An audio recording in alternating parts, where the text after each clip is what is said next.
அரசு பள்ளி மாணவர்களுக்கெல்லாம் விடுமுறை கொடுத்து அந்த பள்ளியில் உங்களுடன் ஸ்டாலின் முகாம் நடத்தியிருக்காங்க அப்படின்னு சொல்லி அண்ணாமலை வன்மையாக கண்டனம் தெரிவித்து ஒரு பதிவு ஒன்று பண்ணியிருக்காரு.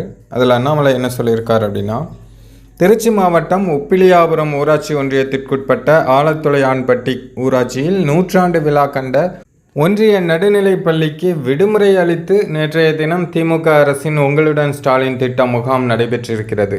திமுகவின் விளம்பர நாடகங்களுக்கு அரசு பள்ளிகள் கூட பலிகடா ஆக்கப்படுவது வன்மையாக கண்டிக்கத்தக்கது. பள்ளி கல்வித்துறை ஏற்கனவே பரிதாப நிலையில் இருக்கிறது. பள்ளி கல்வித்துறை அமைச்சரின் சொந்த மாவட்டத்திலேயே சுமார் 100க்கும் அதிகமான மாணவர்கள் பயிலும் பள்ளிக்கு விடுமுறை அளித்து திமுகவின் விளம்பர நிகழ்ச்சிகள் நடத்தும் அளவுக்கு அதிகார துஷ்பிரயோகம் நடக்கிறது.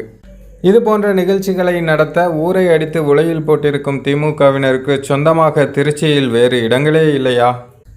ஏழை எளிய மக்கள் பயிலும் அரசு பள்ளிதானே என்ற அலட்சிய போக்குதான் இதற்கு காரணம். திமுகவின் இந்த மக்கள் விரோத போக்குக்கு வரும் 2026 தேர்தலில் தமிழக மக்கள் முடிவு கட்டுவார்கள் அப்படின்னு அண்ணாமலை அந்த போஸ்ட்டில் போட்டிருக்காரு. இது பற்றி உங்களுடைய கருத்தை மறக்காமல் கமெண்ட்டில் சொல்லுங்கள்.